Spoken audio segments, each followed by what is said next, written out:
What if the most important war of the 21st century never went the way we remember it? What if Ukraine did not stumble into history but prepared for it?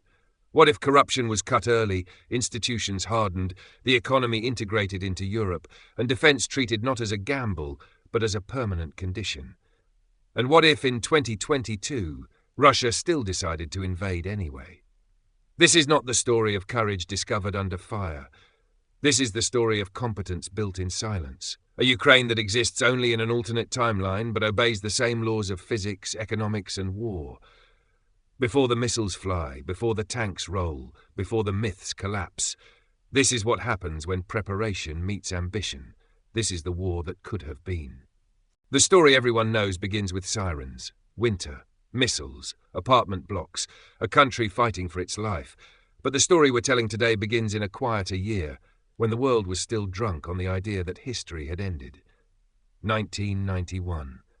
The Soviet Union collapses and Ukraine steps into independence, carrying something most people still do not fully grasp. Not just land, not just people, not just a new flag. Ukraine inherited a nuclear arsenal, not a handful of weapons, not a symbolic deterrent. On Ukrainian territory sat roughly 1,900 strategic nuclear warheads, intercontinental missiles, about 176 of them, strategic bombers, about 44, built to carry nuclear cruise missiles. Overnight, a newborn state became, on paper, the third largest nuclear power on Earth. That fact alone should make you pause. Because if you try to picture a new country being handed that kind of firepower, it feels like giving a sword the size of a skyscraper to a teenager and then telling them to be responsible. And Ukraine was not a small country either. At independence, its population was over 50 million. Its farmland was and remains some of the richest on Earth. Its industrial base was enormous, welded into the Soviet machine for decades. Ukraine built rockets, Ukraine built aircraft, Ukraine built engines and heavy industry. In another world, this is the start of a superpower story. Instead, it became a cautionary tale. Now here's the fork. In our timeline, Ukraine gives up those weapons within a few years. The warheads leave. The missiles are dismantled. The country receives assurances that its sovereignty will be respected. And for a while, the world tells itself this was the end of the danger, a victory for stability, a triumph of reason. But paper does not have mass. Paper does not stop armor. Paper does not make an invasion irrational. Deterrence does. So in this alternate timeline, Ukraine hesitates, not because it wants to threaten the world, not because it dreams of empire, but because it understands a brutal truth that small states learn the hard way. If you live next to a giant, the only thing that matters is what makes the giant pay a price it cannot accept. And so Ukraine makes a choice that changes everything. It does not cling to the entire inherited arsenal forever. That would be politically impossible and financially corrosive, like trying to keep a volcano in your basement. Instead, it shifts to a minimum deterrent, a smaller, controllable nuclear force designed for a single purpose, to make conquest a losing bet. Over the next decade, the giant Soviet inheritance becomes something leaner, a reduced arsenal, professionalized command and control, strict custody, and a doctrine that can be summarized in one sentence. If you invade, you lose everything. This is not the Ukraine of swagger. This is the Ukraine of locks and alarms. Not a sword waved in the street, but a safe bolted into the foundations of the state. And that deterrent buys Ukraine the most valuable resource a developing country can ever acquire: time. Because here is the part that makes this timeline truly different. The nuclear weapons are not the main character. Institutions are. In our world, Ukraine spends decades trapped in an exhausting loop: corruption, captured courts, broken procurement, oligarch power, and an economy that leaks value like a cracked fuel tank. In this timeline, Ukraine decides early that corruption is not a cultural problem, it is a national security threat. So the state does something rare. It fights itself, not with speeches, not with slogans, with a reform campaign so aggressive it feels almost unbelievable, except for one detail. Countries have done it before, not easily, not cleanly, but they have done it. Judicial reforms, customs reform, transparent procurement, real consequences for bribery. A bureaucratic pipeline that rewards competence instead of loyalty. And slowly, quietly, the atmosphere changes. Investors do not invest in hope, they invest in rules. When rules become real, capital becomes cheaper. When capital becomes cheaper, factories are built instead of promised. When factories are built, people stop leaving. This matters because Ukraine's population in our timeline steadily declines from its early 90s peak, sliding from more than 50 million into the high 40s by the mid-2000s and lower in the decade that follows. In this alternate timeline, that demographic bleed slows, then stabilizes, because for the first time, the country offers its people something more compelling than survival: a future. Now we reach the second turning point: Europe. In our timeline, Ukraine spends years in a grey zone, close enough to Europe to dream about it, far enough to be punished for it. It signs agreements, it protests, it gets pulled, it gets pushed, it gets burned. In this timeline, the reforms change the calendar. Ukraine does not just ask to join Europe, it qualifies. So when Romania joins the European Union in 2007, Ukraine enters the same era on the same schedule. That single date is not just a political milestone, it is an economic warp drive. Because European Union membership is not a badge, it is a machine. It locks in standards, it anchors courts, it aligns regulations, it accelerates infrastructure funding, it integrates supply chains, it opens labour markets, it makes the cost of corruption higher and the cost of reform lower. The country that used to sit between worlds is now inside one, and that changes how everyone around Ukraine thinks, plans, invests and threatens. It changes how banks price risk. It changes where highways go. It changes what factories build. It changes how the military modernizes. It changes the psychology of the entire region. And it forces the biggest question of all. What does Russia do with a Ukraine that is no longer a grey zone, no longer a soft target, no longer a country that can be pressured cheaply? A Ukraine that is richer, harder, integrated and protected by the one thing the world insists does not matter until it does: a deterrent. Now we begin the real divergence. Because from here, the numbers start to split like a fault line. Economic output, military readiness, demographics, technology, energy resilience, trade corridors, and the balance of power in Europe itself. The rest of this story is about that divergence, and how a different 1990s could have prevented a different 2020s. The moment Ukraine stabilizes, the world recalculates. Not with speeches, with silence first, because markets move faster than diplomats and power always notices competence. By the late 2000s, something strange is happening in European briefing rooms. Ukraine is no longer discussed as a problem, it's discussed as a variable. In Berlin, this is felt first. For decades, German chancellors treated Eastern Europe as a buffer and Russia as the anchor. Stability meant gas contracts, predictable borders and slow change. In our timeline, leaders like Angela Merkel approach Ukraine cautiously, supportive in language, restrained in action, always balancing Moscow. But this Ukraine is different. By the early 2010s, it is inside the European Union, its GDP growing at rates closer to Central Europe than the post-Soviet space. Its courts function, its contracts hold. German firms don't need special risk teams to operate there. Fun fact that matters more than it sounds: German companies invest where supply chains are boring, predictable, dull, and Ukraine becomes dull. That shifts German policy quietly but permanently. Ukraine stops being an abstract moral issue and becomes an economic partner. Rail corridors matter, manufacturing capacity matters, energy transit matters, and once German capital is embedded, German politics follow. In Paris, the reaction is colder, but sharper. France has always thought in terms of sovereignty, deterrence and balance. It understands nuclear logic instinctively. For presidents like Nicolas Sarkozy and later Emmanuel Macron, this Ukraine poses a question France actually respects. Not are you democratic enough, but are you real? A state that holds a minimum deterrent, controls its territory including Crimea, and runs a functioning economy is not something Paris lectures. It is something Paris plans around. France does not push Ukraine toward NATO aggressively in this timeline. It doesn't need to. Ukraine already fulfills the strategic purpose NATO membership would have served: containment without collapse, deterrence without alliance entanglement. From a French perspective, that is elegant. London reacts differently. The United Kingdom has a habit of spotting leverage early. In our timeline, British leaders like David Cameron and later Boris Johnson become vocal supporters of Ukraine only once war exposes the stakes.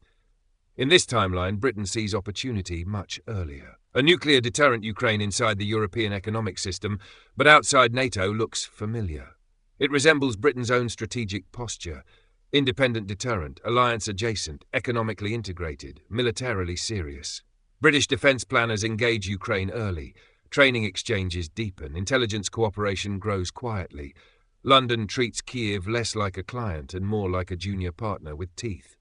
This matters later, because Britain has always been more comfortable backing hard power than talking about it. Now, shift east. In Warsaw, the reaction is visceral. Poland does not theorize Russia. Poland remembers it. In our timeline, Polish leaders push relentlessly for Ukrainian integration because they fear what happens if Ukraine falls. In this timeline, Poland sees something better: a shield. A Ukraine that is richer, armed, deterrent-backed, and EU-integrated fundamentally alters Poland's security environment. Instead of being the front line, Poland becomes the depth. Trade between the two explodes. Defense coordination tightens. The old Polish-Ukrainian historical friction fades fast when both sides realize they are building the same future. For Poland, this Ukraine is the best strategic gift Europe never planned. Then there is Washington, and this is where the contrast with our timeline becomes sharpest. In our world, the United States oscillates for decades between engagement and hesitation. Ukraine matters, but never enough to override other priorities. Aid arrives late. Red lines blur.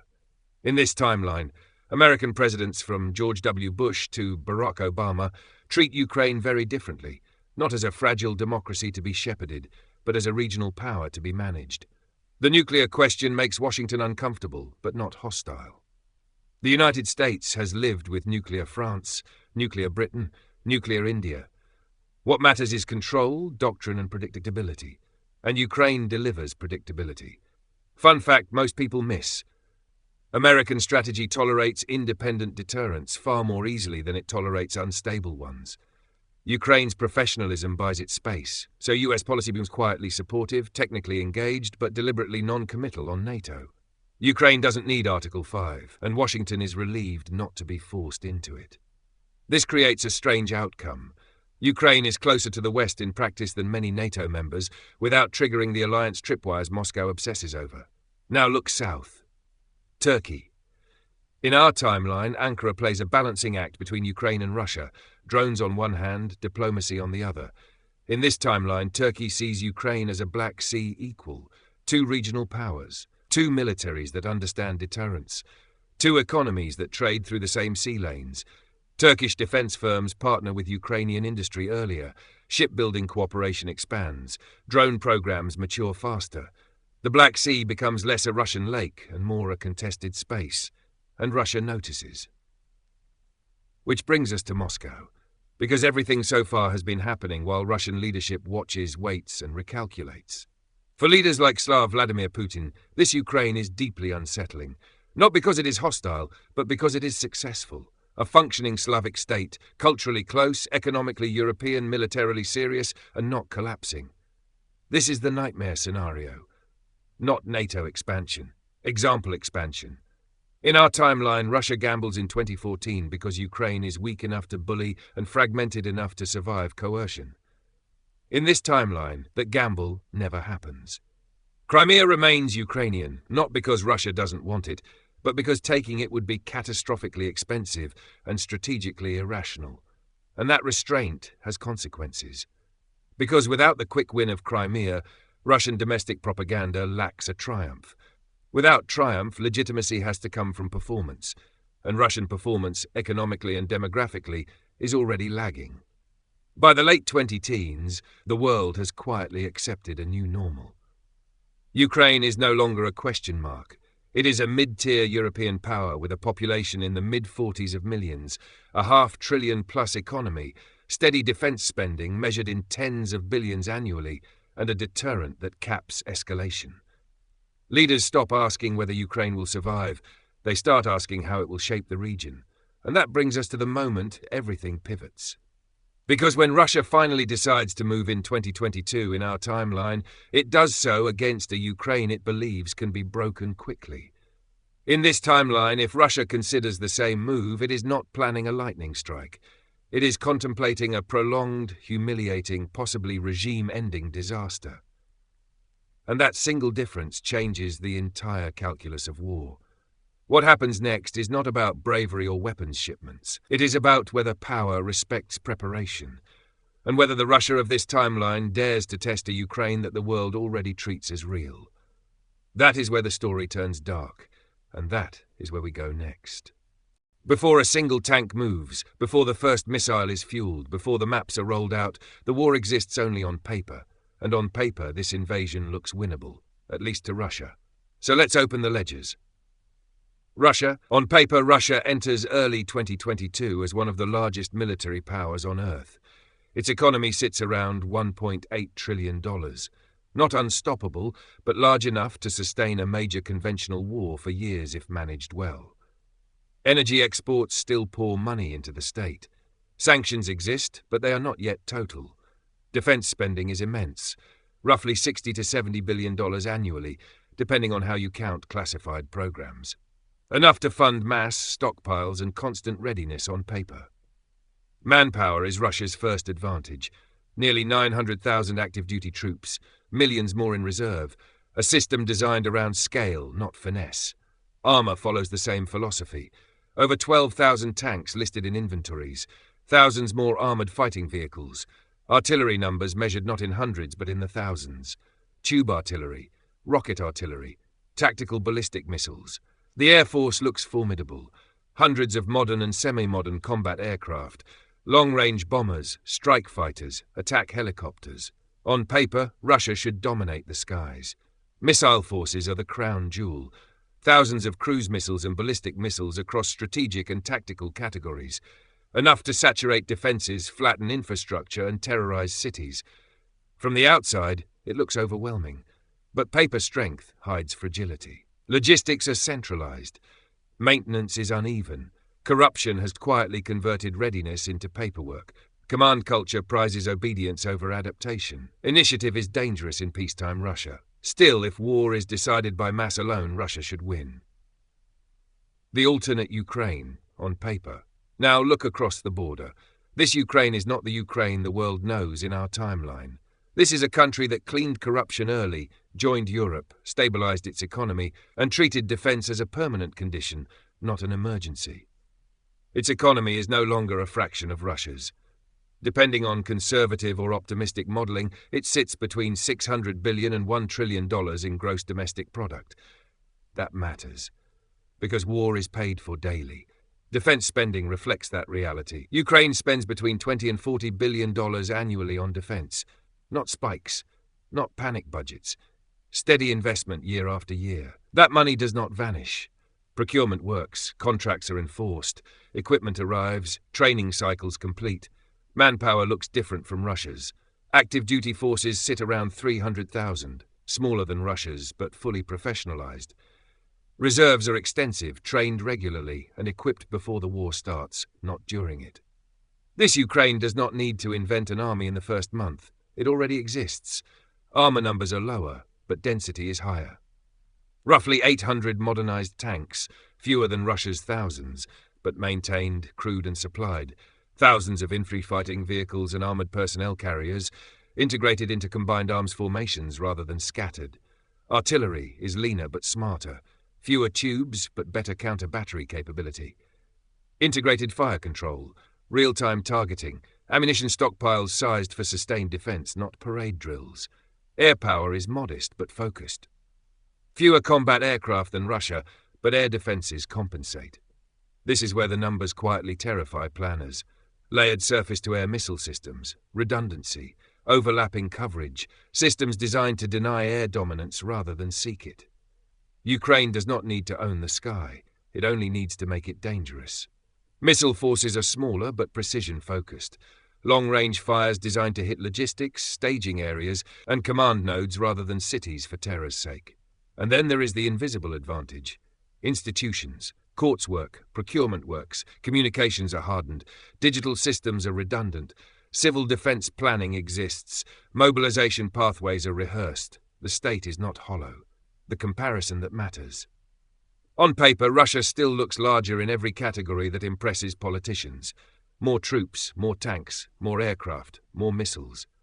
But the ratios that actually decide modern wars tell a different story. Russia has more equipment than it can reliably maintain.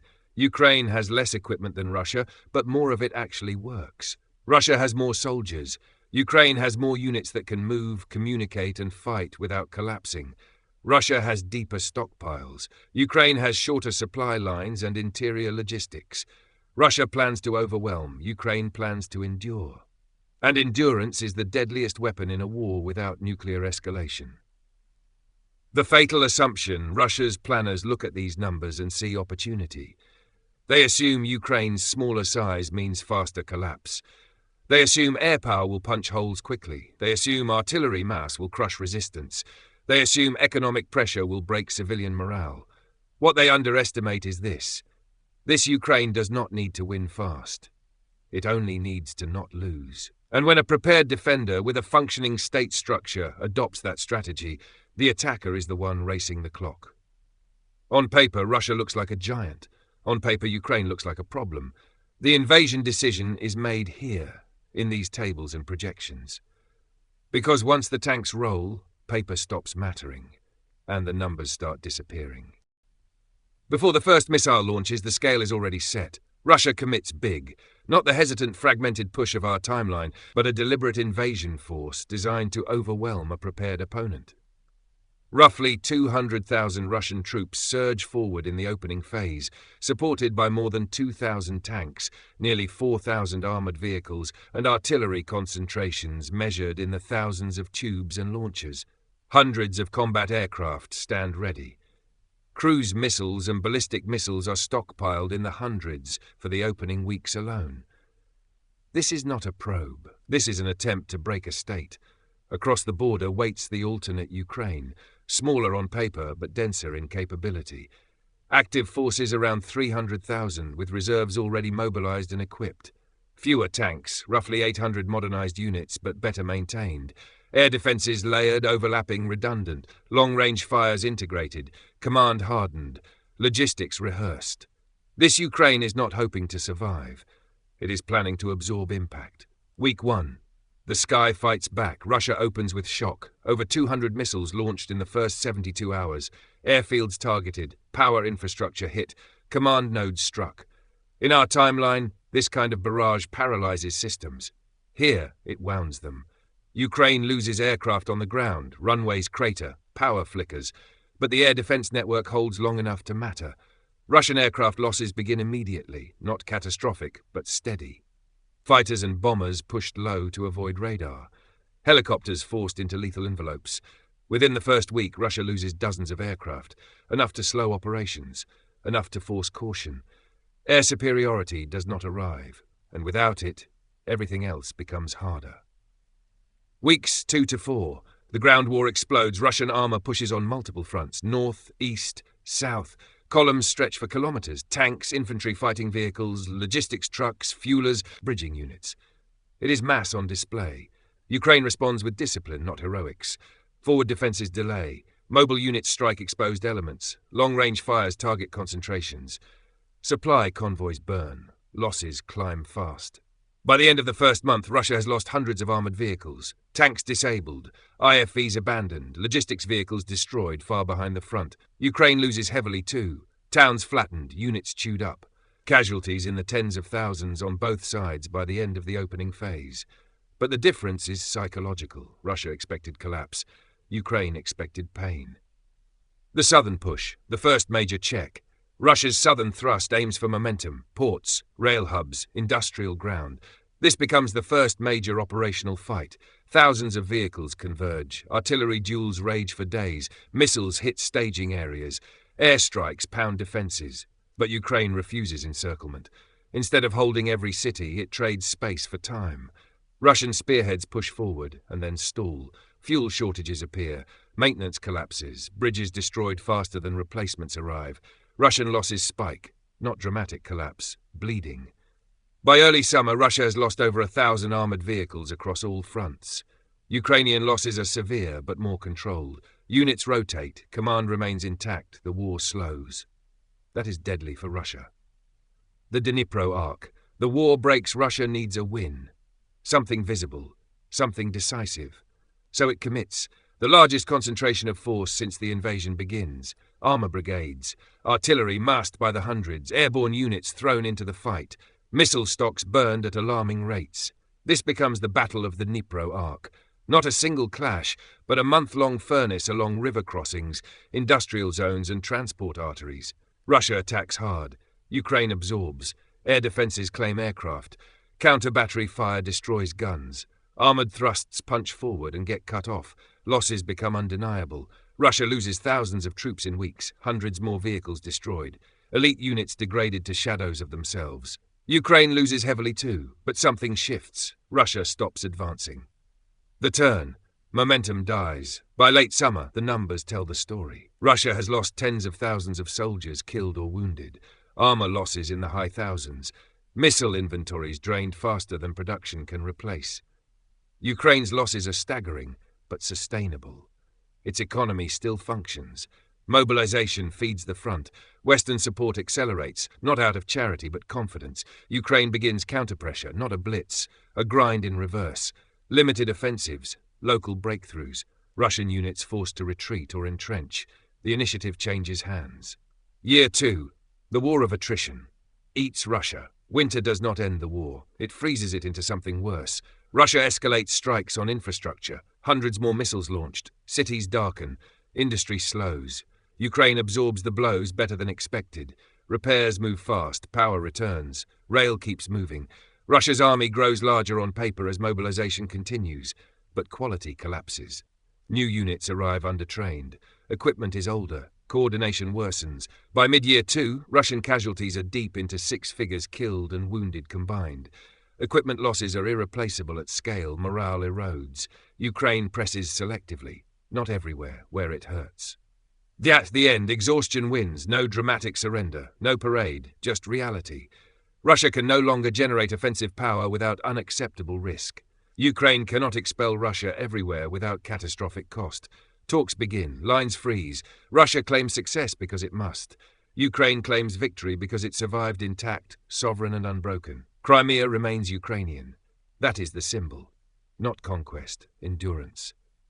This war ends not with a bang, but with a lesson written in wreckage. Mass is not enough. Shock is not enough.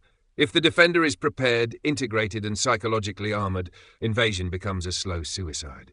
In this alternate world, Russia does not just fail to conquer Ukraine. It proves, in full view of the planet, that its conventional military power has limits, and those limits are far closer than anyone wanted to admit. And Ukraine walks away changed forever. Scarred, bloodied, but standing. History likes to pretend outcomes are inevitable, that events move in straight lines, that wars happen because they must, that nations fall or rise because of fate. But this story says something quieter and far more uncomfortable. Wars are not decided on the day they begin. They are decided years earlier, in budgets, institutions and choices no one applauds.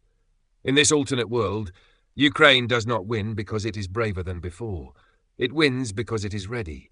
Ready with functioning courts, ready with an economy that can breathe under pressure, ready with a military built for endurance, not headlines. And Russia does not fail because it lacks power.